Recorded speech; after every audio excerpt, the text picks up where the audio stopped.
জান্নাতুল ফেরদাউস। সুবহানাল্লাহ। ফিহা খালিদুন, তুমি এখনো আবার ফিরে দিছো। একবার যদি তোমাকে জান্নাতের অর্ডার দিয়েই ফেলে, আল্লাহ তোমাকে ওই জান্নাত ফিরিয়ে দিবে না। অনেক ওমর রাদিয়াল্লাহু তাআলা বুনিয়াল ইসলাম ওয়ালা খামসিন শাহাদাতিন লা ইলাহা ইল্লাল্লাহ। আপনারা জানেন ইসলামের বেনা পাঁচটা, লা ইলাহা ইল্লাল্লাহ ওয়া আন্না মুহাম্মাদার রাসূলুল্লাহ। লা ইলাহা ইল্লাল্লাহ মুহাম্মাদুর রাসূলুল্লাহ। ওয়া ইকামিস সালাত, তারপরেই হলো নামাজ। ঈমান আনার আসল সময় যদি শেষ বেলায় ঈমান আনেন, ওযু করে তারপরে প্রথম কাজটা হলো কি? নামাজ পড়া। চার জানেন আর নাই জানেন, রুকু সিজদা করতেই হবে। কিয়াম, রুকু, সিজদা এই ফরজগুলো আদায় করতে হবে। নামাজের জন্য হলো কিয়াম, দাঁড়ানো, রুকু এবং সিজদা। যারা নাকি নামাজ ওই যে চেয়ারে বসে পড়ে, দাঁড়ানো হয় না, বসাও হয় না, রুকু হয় না, সিজদাও হয় না। এবারে আপনারা এখন নামাজটা কিরকম হয়?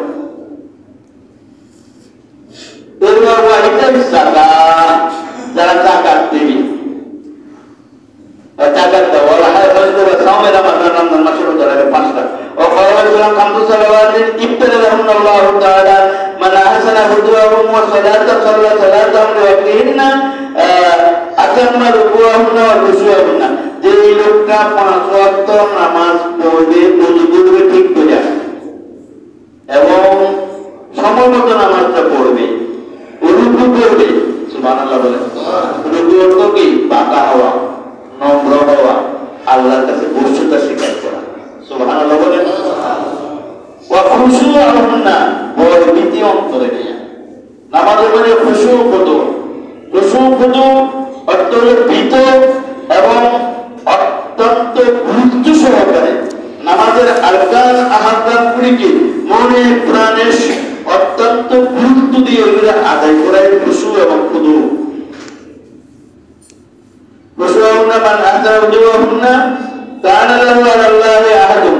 ওই যে লোকটা সঠিকভাবে উযু করবে আর নামাজটা পড়বে, নামাজের মধ্যে তার ভীত হওয়া, খুশু খুদু ঠিক রাখবে, আইয়াগফিরা লাহু, তাকে আল্লাহ পাক ওয়াদা করছে আমি তারে maaf করে দেব। নামাজটা পড়া মাত্রই আল্লাহকে আমি তার আগে সব গুনাহ maaf করে দেব। এবং ওয়ামান লাম ইয়াফআল, যে নামাজ পড়ছে ঠিক, ওযু করতে গিয়ে সঠিকভাবে ওযু করে নাই, দাঁড়াইতে গিয়ে ঠিক মতো দাঁড়ায় নাই, রুকু করতে গিয়ে কিছু লোক রুকু করে আবার দাঁড়াইতে গিয়ে গর্ত উঠিয়ে সিজদা চলে যায়। নাউযুবিল্লাহ বলেন। রুকু থেকে দাঁড়াইতে হবে সোজাভাবে, স্বাভাবিকভাবে, দুই সিজদার মাঝে সঠিকভাবে বসতে হবে। যদি এই দিন না করে তাহলে তাকে বলা হয় নামাজ সোয়া। এই হলো মুনাফিক, তার এই নামাজ দ্বারা তাকে জাহান্নামে নিয়ে যাবে। নামাজের মধ্যে এসে তার মতো ফাঁকিবাজ আর কেউ নাই যে এই লোকটা নামাজের মধ্যে ফাঁকি দেয়। নাউযুবিল্লাহ বলেন। যেমন আপনার পৃথিবীর যত চাকরি আছে, সব চাকরির মধ্যে কোনো না কোনো ভাবে একটা ফাঁকি দেওয়ার সুযোগ আছে। কিন্তু কোন লোক আজকে তাড়াহুড়া মুসল্লি করে নেওয়া, নামাজ পড়তে গিয়ে আসলে সময় যদি 4 জায়গার জায়গা 3 জায়গা অথবা 2 জায়গা করে সালাম করে তারে কেউ ছাড়ে দিবে? তারা মানে নিবে কেউ? যত বড় ইমাম সাহেব, চুরি করার ইমাম সাহেবের যেইভাবে মুসল্লিও সুযোগ দেয় না, ইমাম সাহেব এই ধরনের সুযোগ নিতে গেলেই সাথে সাথে লোক পড়ে। তুমি ব্যক্তিগত নামাজ পড়তে গেলেও এমন ভাবে যে না পড়ো, তাহলে তোমার নামাজটা হবে চোরের নামাজ। আলহামদুলিল্লাহ বলে আল্লাহ ওয়া লাম ইয়াতাবালাইসা লাহু আহাদুন আলাল্লাহি তাআলা ইনশা গাফারা ওয়া ইনশা আযাবাহু। আল্লাহ যেরকম নামাজের আল্লাহ মাফ করবো কিনা জানি না, তবে আযাব দিব। নাউযুবিল্লাহ বলে। ওয়া উম্মু সালমা সাল্লাল্লাহু আলাইহি ওয়াসাল্লাম হিনা হুজুরা জাআলা ইয়াকুলু, উম্মে সালমা হুজুরের বিবি, বা হুজুরের যখন একবার জান কান্দানি শুরু হয়েছে, হুজুরের ইন্তেকালের পূর্ব মুহূর্তে ইয়াকুলু, হুজুরের জবানে আমি একটা কথা শুধু শুনতে পাইছি, আসসালাতু ওয়াসসালাতু, নামাজ নামাজ। সাহাবায়ে কেরাম মসজিদের মধ্যে নামাজ পড়তেছেন অত্যন্ত সুন্দর ভাবে, ওনারা জামাতের সহিত নামাজ পড়তেছেন। আল্লাহর হাবিব নামাজের দিকে তাকিয়ে কান কান্দানের পূর্ব মুহূর্তে আসসালাত আল জামাত, আসসালাত আল জামাত, এই নামাজটা এইভাবে সংঘবদ্ধ হয়ে জামাতের সহিত নিরিবিলি আল্লাহর আয়াত পড়বে আর পিছন থেকে আমার উম্মতেরা শুনবে, এমন একটা পরিবেশের জন্যই আমার জীবনটা এইভাবে আমি কুরবান করেছি। সুবহানাল্লাহ। যারা বলে সালাত আসসালাত ওয়া মা মালাকাত আইমানুকুম, নামাজ নামাজ, আর তোমরা তোমাদের চাকর বাকরের প্রতি খুব যত্নবান হইবা। যে লোকটা কোন চাকর রাখে, কর্মচারী রাখে, নিজে যা খাবে কর্মচারীকে তা খাওয়াইতে হবে, নিজে যেমন পড়বে কর্মচারীকে তেমন ভাবে করতে দিতে হবে।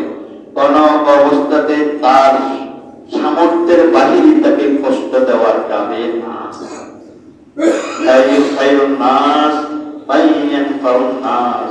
মানুষের মধ্যে শ্রেষ্ঠ মানুষ ওই মানুষটা যে মানুষটা অন্য মানুষের উপকারে আসে। সুবহানাল্লাহ বলেন। এবং যে লোকটাকে তার অধীনস্থরা ভালো বলবে, তাই আমাদের ময়দানে আল্লাহ বলে আমিও তারে ভালো বলবো। সুবহানাল্লাহ বলেন। আপনার অধীনস্থ যারা আছে, আপনার বিবি যদি আপনার পক্ষে সাক্ষী দেয়, আপনার কর্মচারী যদি আপনার পক্ষে সাক্ষী দেয়, আমরা মিডিয়ায় দেখতে পাই বিদেশ থেকে আমাদের দেশে যারা কাজ করতে যায়, এরকম কর্মচারী মরলে তার লাশের সাথে বিদেশিরা আইসার মাটি দেয় আর কাঁদে। সুবহানাল্লাহ বলেন। আবার ওই ধরনের মালিক মারা গেলে কর্মচারীরা কাঁদতে আরম্ভ করে। সুবহানাল্লাহ বলেন। এই জন্য আল্লাহ নবী দুইটা কথা নিয়ে বলছেন, একটা সালাত আসসালাত ওয়া মা মালাকাত আইমানুকুম فجعل يتكلم بها وما يكاد يقبض بها لسانه। আমার মনে হইতেছে যে হুজুরের জানাত জীবনের শেষ পথে এটা বলতে বলতে ওনার এক বিজুবু ওনার জান পান দানি হয়ে গেছে, তাকে কবজ করে নিয়ে গেছে রফিকে আল্লাহর দরবারে, আল্লাহর দরবারে তাকে নিয়ে গেছে। হুজুরের শেষ কথা উম্মতের প্রতি নামাজ। وقال رسول اول ما يحاسب به العبد يوم القيامه কিয়ামতের ময়দানে মানুষকে যেই ব্যাপারে সর্বপ্রথম জিজ্ঞাসা করা হবে ওয়াসালাত, সেটা হলো নামাজ। নামাজ বিহি যত ধরনের বক্তা আমাদের দেশে কিছু কিছু বলি শোনা যায় না, আর প্রকাশ্য নামাজ বাকি আছে। নাউযুবিল্লাহ বলে প্রকাশ্য নামাজ না পড়লে সে কোন অবস্থাতে মুসলমান হইতে পারে না। কথা কি বুঝে আসছে? এমন কিছু পীরের দাবিদার শুনি নামাজ ঠিকমতো নিজেই পড়ে না। নাউযুবিল্লাহ বলে যে পীর নামাজের প্রতি যত্নবান নয়, সে কোন অবস্থাতে পীর হওয়ার যোগ্যতা রাখে না। কথা কি বুঝে আসছে আপনাদের? আল্লাহ পাক তাবারাকা ওয়া তাআলা বারবার মানুষদেরকে এত বেশি আমাদের শব্দ দিয়ে কোনো কাজের জন্য বলে না, শুধু আকিমুস সালাত ওয়া আতুস যাকাত, তোমরা নামাজ পড়বা, যাকাত দিবা। যতবার নামাজের কথা বলেছে কতবার যাকাতের কথা বলেছে। দেখো দান খায়রাত যাকাত এটা নামাজের মতোই একটা ফরজ।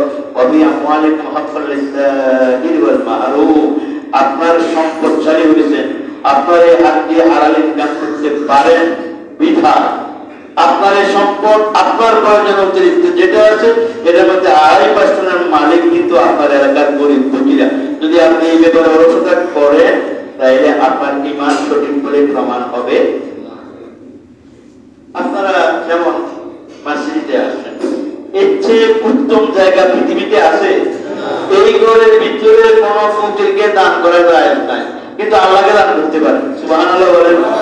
মসজিদের সৌন্দর্যের জন্য, মসজিদ বর্ধন করার জন্য, মসজিদের কাজের জন্য আপনার কাছে কেউ কিছু বলছে না, আমি স্বেচ্ছায় মসজিদের বাক্সের সামনে যাইতেছি, কিচ্ছু বলে না, যে না বলার অর্থে কে বলতেছি আল্লাহ পাকের পক্ষ থেকে সে আপনার পকেটের টাকা থাকাকালীন আপনি 10টি টাকা না দিলে আমার মনে হয় আল্লাহর কাছে তো অর্ধেক করা লাগবে, আল্লাহর কাছে তো অর্ধেক করা লাগবে।